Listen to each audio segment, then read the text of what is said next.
আমি আপনাদের সামনে গোটা কোরআন শরীফের 114টি সূরার মধ্যে ছোট সূরাদের মধ্যে অন্যতম একটি সূরা সূরাতুল আসর। কি নাম? সূরাতুল আসর। এই সূরাতুল আসর হচ্ছে আল্লাহ তাআলা সূরাতুল আসর দিয়ে সময়ের কসম খেয়েছেন। আমরা যেই জিনিসটা সব থেকে অবহেলা করি, পার করে দিই, সেটা হচ্ছে সময়। সেটা কি? সময়। এই সময়, যে সময়টা পেরিয়ে যাচ্ছে, এই সময় পেরিয়ে গেলে এই সময়টা আর আপনি আমি ফেরত পাবো না। প্রিয় উপস্থিতি, শায়েখ জালালউদ্দিন রুমি রহমাতুল্লাহ আলাইহি তিনি বলেছেন, কোন ব্যক্তির হাতে যদি এক খণ্ড বরফ থাকে, এই বরফ একবার যখন গলা শুরু করে দেয়, বরফের নির্দিষ্ট জায়গা থেকে বেরিয়ে আনার পরে এই বরফ যখন গলা শুরু করে দেয়, এই বরফ যদি আপনি আমি সুস্থভাবে সুন্দরভাবে কাজে না লাগাতে পারি, তাহলে এই বরফ যেমন আস্তে আস্তে আস্তে আস্তে করে একদম সম্পূর্ণ বরফটি গলে যেতে বাধ্য হয়, ঠিক একই কায়দায় আপনার আমার যে হায়াত আল্লাহ তাআলা দিয়েছেন, এই হায়াতটা ঠিকই একই কায়দায় বরফের মতন কি আস্তে আস্তে আস্তে আস্তে করে গলে যাচ্ছে, শেষ হয়ে যাচ্ছে। উপস্থিত, সুতরাং আল্লাহ রাব্বুল আলামিন ছোট্ট সূরাদের মধ্যে অন্যতম একটি সূরা, সেই সূরার নাম হচ্ছে সূরাতুল আসর। আল্লাহ তাআলা বলেছেন ওয়াল আসর। আল্লাহ তাআলা ওয়াও দিয়ে কসম খেয়েছেন আসর, সময়ের সময়। এই এখন আমরা জোহরের টাইমে আসি, জুম্মা নামাজের টাইমে আসি, কয়েক ঘন্টা পরে আসরের টাইম হয়ে যাবে, আবার আসরের থেকে কয়েক ঘন্টা পরে মাগরিবের টাইম হয়ে যাবে, আবার মাগরিবের কয়েক ঘন্টা পরে এশার টাইম হয়ে যাবে, এশার টাইম থেকে কয়েক ঘন্টা পরে আবার ফজরের ওয়াক্ত হয়ে আসবে। এইভাবে করে আস্তে আস্তে আস্তে আস্তে করে যখন সময় আপনার আমার সময়গুলো পার হয়ে যাচ্ছেন, আল্লাহ তাআলা ঠিক একই কায়দায় একই কথা বললেন যে ওয়াল্লাহ আসর, সময়ের কসম। প্রিয় উপস্থিতি, যে সময়টা পেরিয়ে যায় ওই সময়টা আর পাওয়া যায় না। আল্লাহ তাআলা বলছেন ওয়াল আসর ইন্নাল ইনসানা লাফি খুসর, নিশ্চয়ই সমগ্র মানুষ ক্ষতির মধ্যে, নিশ্চয় সমগ্র মানুষ ক্ষতির মধ্যে, ইল্লাল্লাযীনা আমানু ওয়া আমিলুস সালিহাত, হ্যাঁ মাত্র 4 শ্রেণীর মানুষ বাদে আর সব মানুষ ক্ষতিগ্রস্তের মধ্যে। প্রিয় উপস্থিতি, 4 শ্রেণী হলো ইল্লাল্লাযীনা আমানু, যারা ঈমান এনেছে, আল্লাহর উপরে অবিচল ঈমান এনে রেখেছে, এই মানুষগুলো 1 নম্বর। 2 হচ্ছে ওয়া আমিলুস সালিহাত, যারা সৎ কাজ করে, ভালো কাজ করে, নেক কাজ করে, বদ আমল থেকে যারা মুখ ফিরায় নেয়, এই মানুষগুলোর সম্পর্কে আল্লাহ তাআলা বলছেন এই 4 শ্রেণীর 2 নম্বর হচ্ছে এই সকল মানুষ যারা সৎ কাজ করে, ভালো কাজ করে। এরপরে 3 নম্বর হচ্ছে ওয়াতাওয়াসাউ বিল হক, বিপদে আপদে বালা মুসিবতে ঈমান আনার পরে, ভালো কাজ করার পরে যত বিপদ আপদ বালা মুসিবত আসবে, এই বিপদ আপদ বালা মুসিবতে এই সকল মানুষগুলো হকের উপরে প্রতিষ্ঠিত থাকবে।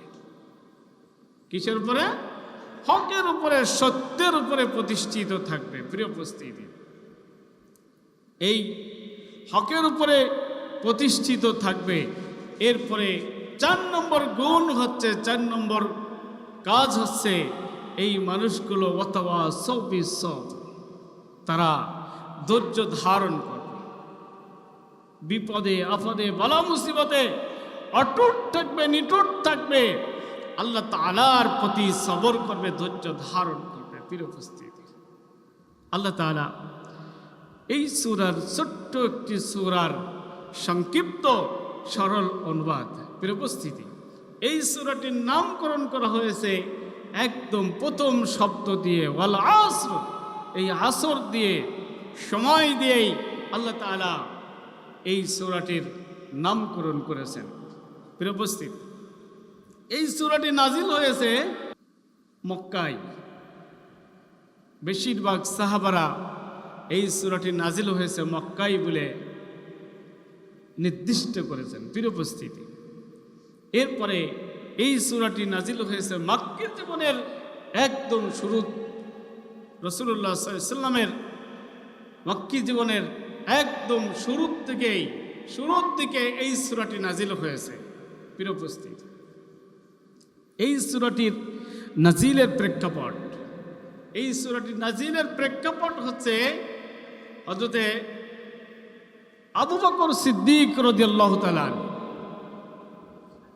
হযরতে আবু বকর সিদ্দিক রাদিয়াল্লাহু তাআলা আনহু ছিলেন বড় ব্যবসায়ী, বিশিষ্ট ব্যবসায়ী। তিনি ইসলাম গ্রহণ তিনি নবী করিম সাল্লাল্লাহু আলাইহি ওয়াসাল্লামের জামানা থেকেই রাসূলের সবথেকে অন্যতম সহচর, অন্যতম সাহাবী ছিলেন হযরতে আবু বকর সিদ্দিক রাদিয়াল্লাহু তাআলা। এই আবু বকরের বিশাল বড় বিজনেস ছিল, আর তার সঙ্গে প্রতিযোগিতা করার মতন আরেকজন ব্যবসায়ী ছিল, তার নাম উসাইদ ইবনে কালাদা। কি নাম? উসাইদ ইবনে কালাদা। প্রিয় উপস্থিতি, উসাইদ ইবনে কালাদা হযরতে আবু বকর সিদ্দিক রাদিয়াল্লাহু তাআলা আনহুকে ডেকে একদিন হাস্য রহস্য কায়দায় বলতেছেন, ও আবু বকর, সময়ের পরিক্রমায় আজকে তোমার সম্পদ সব শেষ হয়ে গেছে, কিন্তু আমার দিকে তাকাই দেখো, আমার যে সম্পদ ছিল এই সম্পদ শেষ হয় নাই, বরঞ্চ আরো সম্পদ বৃদ্ধি পেয়েছে। হযরতে আবু বকর সিদ্দিক রাদিয়াল্লাহু তাআলা আনহু হেসে দিলেন, হেসে দিয়ে বলছেন, ও উসাইদ ইবনে কালাদা, তুমি শুনে রাখো, জেনে রাখো, সময়ের পরিক্রমায় আমার অর্থ, আমার সম্পদগুলো সবই ইসলামের জন্য, মুসলমানদের জন্য, নবীর জন্য, আল্লাহর জন্য আমি ওয়াকফ করে দিয়েছি। কোন সুবহানাল্লাহ। পক্ষান্তরে উসাইদ ইবনে কালাদার যত সম্পদ ছিল সমস্ত সম্পদগুলো গচ্ছিত রয়েছে, আরো বৃদ্ধি পেয়েছে। প্রিয় উপস্থিতি, আমি একটি ভিন্ন প্রসঙ্গ আনতেছি যে হযরতে নবী করিম সাল্লাল্লাহু আলাইহি ওয়াসাল্লামের প্রিয়তমা স্ত্রী মা আয়েশা সিদ্দিকা রাদিয়াল্লাহু তাআলা আনহা রাসূলুল্লাহ সাল্লাল্লাহু আলাইহি ওয়াসাল্লামকে একদিন বলছেন, রাসূল সাল্লাল্লাহু আলাইহি ওয়াসাল্লাম বাসায় নাই। বাসায় আসার পরে উনি দেখেন যে আমাকে গোশত রান্না করে খাওয়ানো হচ্ছে। রাসূল সাল্লাল্লাহু আলাইহি ওয়াসাল্লাম জিজ্ঞাসা করতেছেন, ও আয়েশা, আজকের এই গোশত তুমি কোথায় পেলে? আয়েশা সিদ্দিকা রাদিয়াল্লাহু তাআলা আনহা নবী করিম সাল্লাল্লাহু আলাইহি ওয়াসাল্লামের কথার উত্তরে তিনি বলছেন, আমাদের যে বকরিটা ছিল এটা জবাই করে দিয়েছে, দিয়ে এই বকরির অল্প একটু গোশত, যতটুকু গোশত রান্না করা যায় এই গোশতটুকু রান্না করা হয়েছে, আর বাকি গোশতটুকু সব বিলিয়ে দিয়েছে, লোকের মাঝে বিলিয়ে দিয়েছে।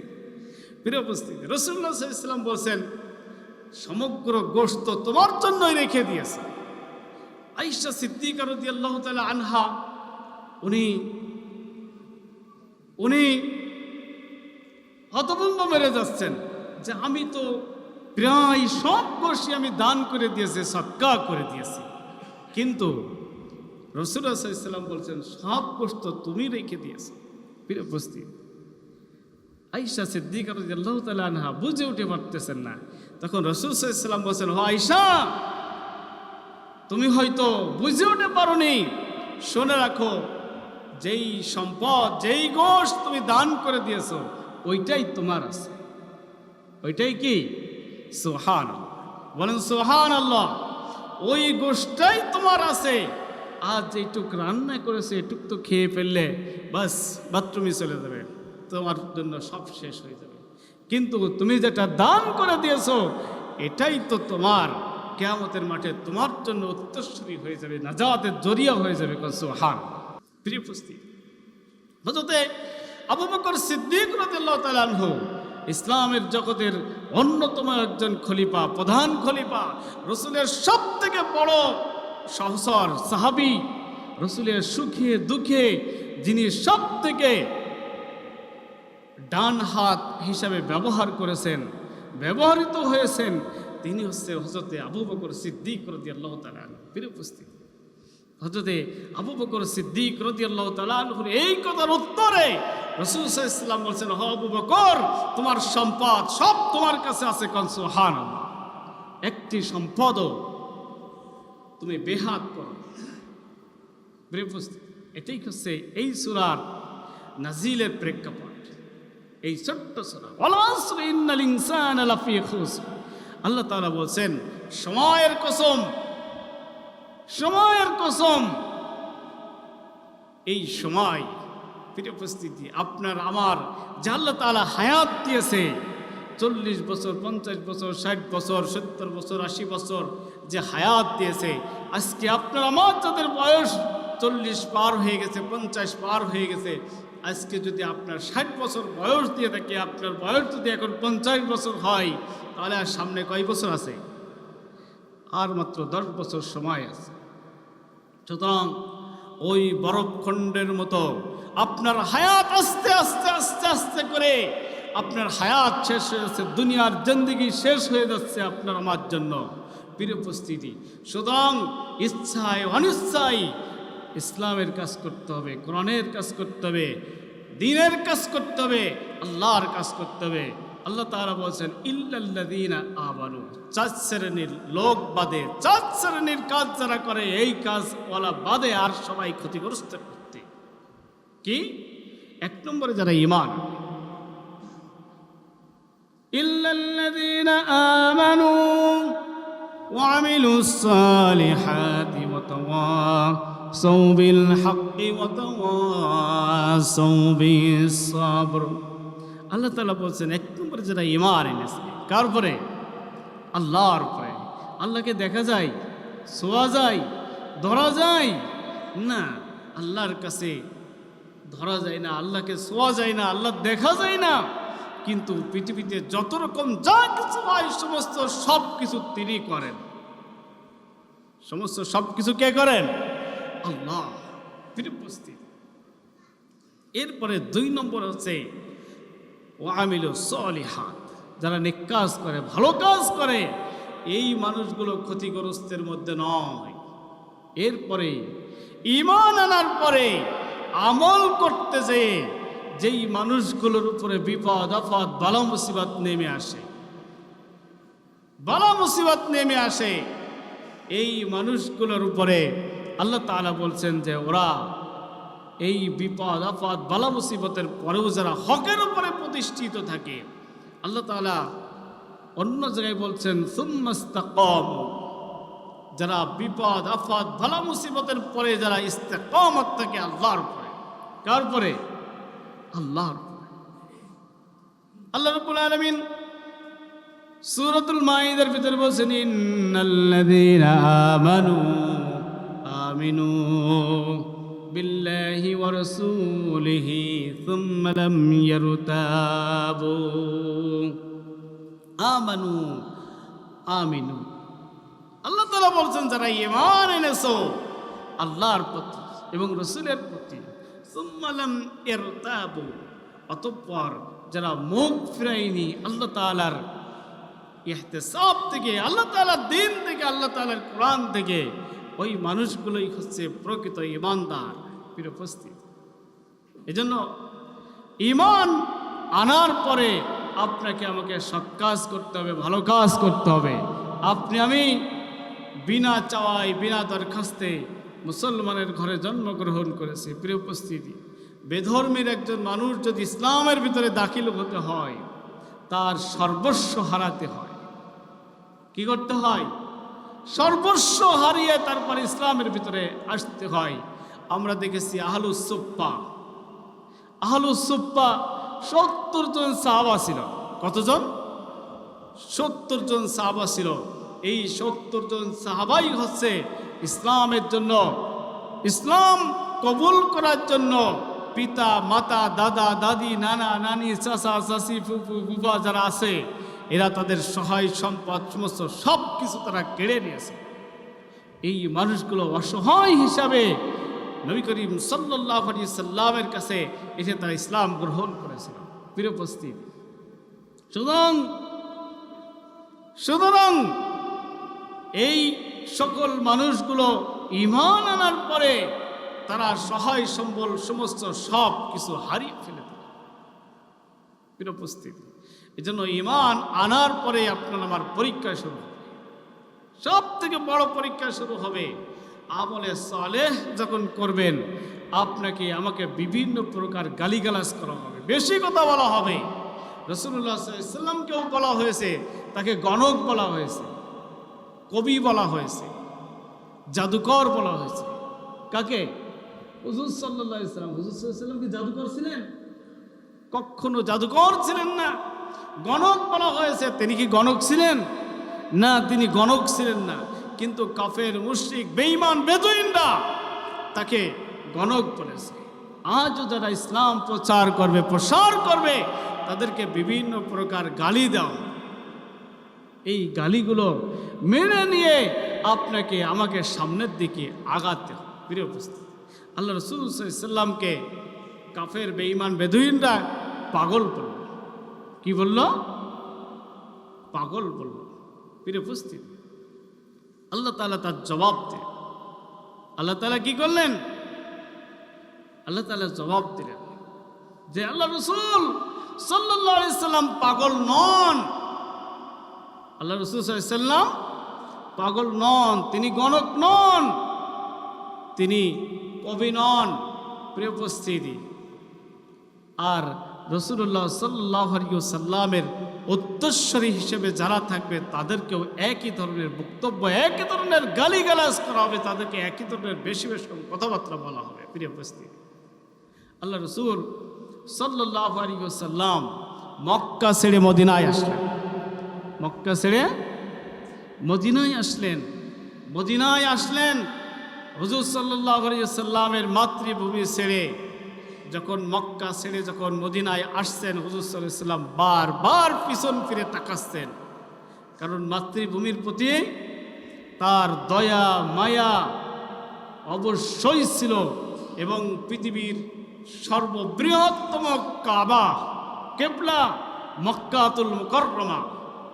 প্রিয় উপস্থিতি, এই মক্কাতুল মুকাররমা ছেড়ে নবী করিম সাল্লাল্লাহু আলাইহি ওয়াসাল্লাম যখন আসতেছিলেন তখন তিনি বারবার পিছন ফিরে তাকাচ্ছিলেন। কিন্তু অর্ডার কার? হুকুম কার? আল্লাহ। তোমাকে হিজরত করাই লাগবে। ইসলাম প্রতিষ্ঠিত করতে হলে তোমাকে দেশ ত্যাগ করতেই হবে। যখন নবী করিম সাল্লাল্লাহু আলাইহি ওয়াসাল্লাম দেশ ত্যাগ করলেন তখন যারা নিরীহ মানুষ, যারা মুহাম্মদ সাল্লাল্লাহু আলাইহি ওয়াসাল্লামকে চিনতেন, আলামিন হিসেবে চিনতেন, সাদিক হিসেবে চিনতেন, এই মানুষগুলো মুহাম্মদ সাল্লাল্লাহু আলাইহি ওয়াসাল্লামের পর তাদের দরদ বেড়ে গেল। লোকটা তো ভালো মানুষ, এই লোকটাকে কেন দেশ থেকে বিতাড়িত করা হলো? তার প্রতি মানুষ আকৃষ্ট হতে লাগলো।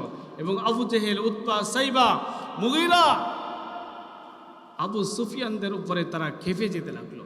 প্রিয় উপস্থিতি, এই জন্য আল্লাহ রাসূল সাল্লাল্লাহু আলাইহি ওয়াসাল্লামের উত্তরসূরি আমাদের ইন্ডিয়ার একজন সব থেকে ইসলামিক স্কলার, সারা পৃথিবীর মধ্যে বর্তমানে যিনি ইসলামের স্কলার, ডাক্তার জাকির নায়েক, তাকেও হিজরত করতে হচ্ছে। বর্তমান অবস্থা তার হিজরতের উপরে রয়েছেন। তিনি তার মাতৃভূমি এত রেমিটেন্স, ইন্ডিয়ার বুকে জাকির নায়েক থাকাকালীন সময়ে যত রেমিটেন্স এসেছে এত রেমিটেন্স অন্য কোনো আমলে আসে নাই। কারণ ইন্ডিয়ার অলিতে গলিতে নায়ক নায়িকা গায়ক গায়িকা, এই হচ্ছে তাদের পুঁজি। আর তার মধ্যে জাকির নায়েকের মতন একজন মানুষ এসে গোটা পৃথিবীকে তাক লাগিয়ে দিয়েছে। আজকে ডাক্তার জাকির নায়েক ঠিক হিজরত, অন্যতম হিজরতে আছেন। তিনি এখন বাকিগুলো রাখার দরকার নাই। প্রিয় উপস্থিতি, এই যারা মনে করে নিয়েছো তোমরা ক্ষতিগ্রস্তর মধ্যে আসো, এটা অর্ডার কার? অর্ডার কার? আল্লাহর অর্ডার, আল্লাহর হুকুম। সুতরাং আল্লাহ তাআলা বলছেন, যারা মনে করে নিয়েছেন, ধরে নিয়েছেন যে শুধু হুজুররাই বলেন, এটা মরে যাওয়ার পরে, মাটি হয়ে যাওয়ার পরে আপনি আমি শেষ হয়ে যাব, আপনার আমার আর কোনো পুনরুত্থান নেই, আপনি আমি আর জীবিত হব না, এই মানুষগুলোর সম্পর্কেই এই সূরাটি অত্যন্ত গুরুত্বপূর্ণ। এরপরে আল্লাহ তাআলা বলছেন, 4 শ্রেণীর মানুষ বাদে আর সবাই ক্ষতিগ্রস্ত। কারা? যারা 1 নম্বরে ঈমান এনেছে, আমান ওয়া আমিলুস সালিহাত, যারা সৎ কাজ করেছে, ভালো কাজ করেছে। আর 3 নম্বরে ধৈর্য ধারণ করেছে, হকের উপরে প্রতিষ্ঠিত আছে। আর 4 নম্বরে আছে যারা ধৈর্য ধারণ করেছে, বিপদে আপদে বালা মুসিবতে যারা ধৈর্য ধারণ করেছে, মৃত্যুর মুখোমুখি হওয়া পর্যন্ত যারা ধৈর্য ধারণ করে একদম মৃত্যুর মালা গলায় পরিয়েছেন, মৃত্যুর ফাঁসিকে যারা গলায় পরিয়েছেন, এরা আল্লাহ তাআলার একদম সবর পর্যন্ত তারা ধৈর্য ধারণ করে এগিয়ে গেছেন। প্রিয় উপস্থিতি, এই জন্য আসুন, আপনাকে আমাকে অবশ্যই অবশ্যই ইসলামের হুকুমত আপনাকে আমাকে আগায় নিয়ে যেতে হবে। যদি তাই না হয় তাহলে আপনি আমি ইন্নাল ইনসানা লাফি খুসর, অবশ্যই অবশ্যই ওই সকল মানুষদের মধ্যে আপনি আমি নিমজ্জিত হয়ে যাব। এই জন্য আসুন, আল্লাহ তাআলা আপনাকে আমাকে যতদিন হায়াতের তৈয়্যিবা দান করেছেন ততদিন পর্যন্ত আপনি আমি ঈমান নিয়ে, আমল নিয়ে, সৎ কাজ নিয়ে, ভালো কাজ নিয়ে, হকের উপরে প্রতিষ্ঠিত থেকে সবরের মাধ্যমে আল্লাহ তাআলার শুকর গুজার করে এই আশাবাদ ব্যক্ত করে আমি আমার কথা শেষ করছি। ওয়া আখিরু দাওয়ানা আলহামদুলিল্লাহি রাব্বিল আলামিন।